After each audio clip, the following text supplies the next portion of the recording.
लोग हैं। अब मैं एक मिसाल छोटी सी देता हूं। एक हमारे मेजर साहब थे एनएलसी में, मेजर अकरम, वो एनएलसी में पोस्ट हुए, बड़े मेहनती थे और बड़ी उन्हें वहां नोट उन्होंने ये किया कि वहां से ऑयल चोरी होता है ऑयल फील्ड से, और चोरी होके वो रस्ते में क्रूड ऑयल बेच देते थे और वो क्रूड ऑयल की बजाय पानी भर के रिफाइनरी में पहुंचा देते थे, क्योंकि एनएलसी की गाड़ियों पे जीएचक्यू का निशान लगा होता है, वर्दी में होते हैं। रिफाइनरी की जरूरत ही नहीं थी कि चेक करता, वो कहते जी खोले और पाइप डाल के आ जाते वापस। उसने कैलकुलेट किया तो पता चला 2 करोड़ की रोजाना ऑयल की चोरी हो रही है।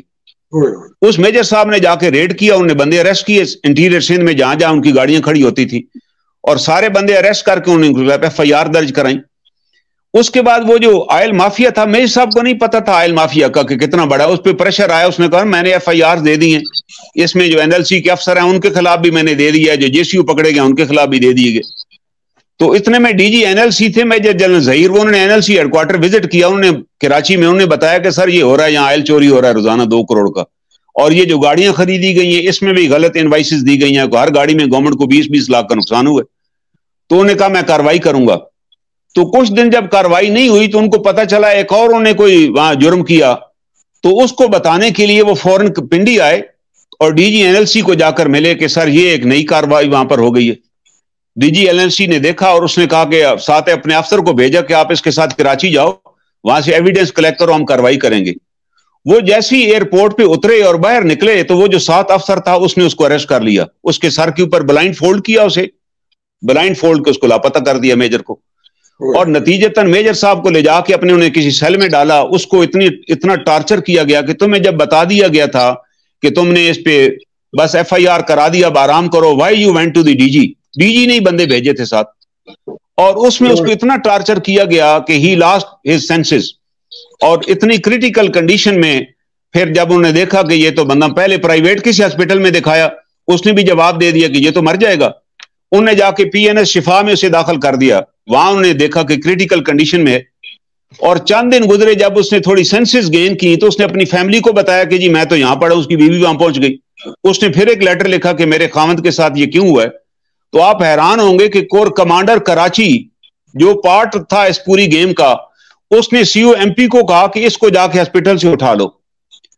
सीओएमपी ने कहा कि सर वो हॉस्पिटल में दाखिल है, मैं कैसे उठा सकता हूं। कर्नल साहब कौन था कोर कमांडर? ये एहसन सलीम हयात साहब थे, वाइस चीफ जो बाद में बने।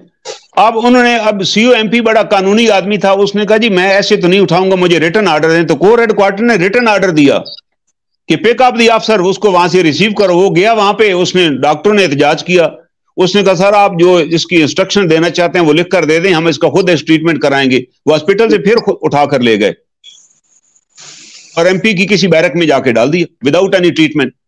जब वो दोबारा मरने वाला हो गया तो उन्होंने उसको कंसिडरिंग डेड बॉडी बाहर फेंक दिया किसी जगह। और अल्टीमेटली वो जो सिपाही फेंकने गए थे ना, उनमें से किसी सिपाही ने दोबारा एनएलसी से राब्ता किया, वहां उसकी फैमिली का एड्रेस लिया, उसकी मिसेस को जाके बताया कि आपका मियां तो वहां पड़ा हुआ। वो फिर बेचारी आई, उठाकर ले गई और उठा के अपने गांव लोधरा चली गई। उसने वहां जाकर उसका ट्रीटमेंट करवाया और जब वो बेचारा रिकवर हुआ, अभी तक ही वॉज इन शॉक। उसने कहा जी फौज फौरन रिस्पॉन्ड करेगी। जैसे ही रिकवर हुआ उसने फिर दोबारा आर्मी चीफ और अपने इसको खत लिखा एजी को कि जनाब मेरे साथ ये सलूक हुआ और मैं घर में मर रहा हूं। तो जनाब दोबारा एजेंसीज एक्टिवेट हुई, लोधरा में उसके घर पे रेड किया, फादर इन लॉ के घर पे, उसको फिर उठा कर ले आए और फिर ला के किसी सेल में डाल दिया। वो फिर 6 महीने सेल में रहा। फिर एहसन सलीम हयात साहब by that time vice chief बन गए, उनको सारा केस पुटअप हुआ, साथ इंक्वायरी रिपोर्ट भी पुटअप हुए कि ये 8 अफसर हैं, जो और भी 8 अफसर, इन सब का कोर्ट मार्शल किया जाए। किसी का कोर्ट मार्शल ना हुआ और और सलीम हयात साहब ने अपने कलमों से लिख दिया कि अफसर शुड बी इमीडिएटली डिसमिस्ड, जबकि अफसर को तो आर्मी चीफ भी डिसमिस नहीं कर सकता, उसके लिए प्राइम मिनिस्टर की अप्रूवल चाहिए। डिसमिस कर दिया गया और डिसमिस करके उसको फिर घर भेज दिया गया। वो घर चला गया, ही लॉस्ट हिज सेंसेस। अब उसको कोई यादाश्त ही उसकी खत्म हो गई। 1.5-2 साल के ट्रीटमेंट के बाद जब उसने यादाश्त गेन की तो वो सरगोदा की सब्जी मंडी में सब्जी बेचता था बेचारा। मेरा उसने एक प्रोग्राम सुना हामिद मीर के साथ टीवी पे, जिसमें मैंने कहा it is the mind set of a general.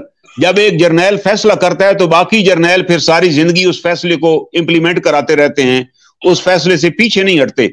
जो फैसले मुशर्रफ कर गए یہ بعد میں اس کے successor they will follow the decisions of Musharraf, چاہے سارے جہنم میں چلے جائیں، they will never bother this thing.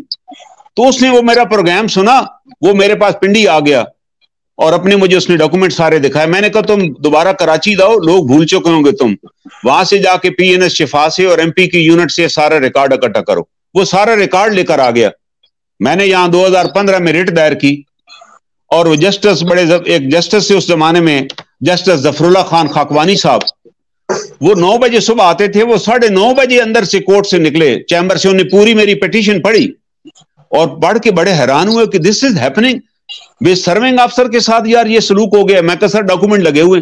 انہیں فوراً نوٹس جاری کیا کہ ان سے کمنٹس مانگے کہ تحریری جواب جمع کرائیں. آپ اندازہ لگائیں ظفر اللہ خاکوانی صاحب کو چند مہینے بعد ناٹ کنفرم کر کے گھر بھیج دیا گیا. اور اس لیے گھر بھیجا گیا کہ یار آپ نے کیا ضرورت تھی آپ کو نوٹس جاری کرنے کی، آپ کہہ دیتے کہ یار آپ 3 سال بعد آپ آئے، میں کیس ہی نہیں سنتا. آج 2023 ہو چکا ہے، 8 سال ہو چکے ہیں، وہ کیس لگتا ہے کورٹ کے اندر، لیکن اوپر سے کیونکہ چیف جسٹس بیٹھے ہوئے امیر حسین بھٹی صاحب، وہ آرمی کا کوئی کیس ہو تو انسٹرکشن آ جاتی ہے جج صاحبان کو، اور جج صاحبان معذرت کر لیتے ہیں کہ ہم بعد میں سنیں گے اس کیس کو. 8 سال سے وہ افسر جو ہے سرونگ افسر آف دی پاکستان آرمی، جس کو ڈسمس کرنے کے لیے پرائم منسٹر کی پرمیشن چاہیے، اس کو وائس چیف احسن سلیم ایاد جو کہ خود ملزم تھا کیونکہ 2 کروڑ میں ان کا بھی حصہ ہوتا تھا اور مشرف صاحب کا بھی حصہ تھا، کیونکہ میجر جنرل ظہیر کو 5 سال کے لیے این ایل سی کا چیئرمین لگایا گیا.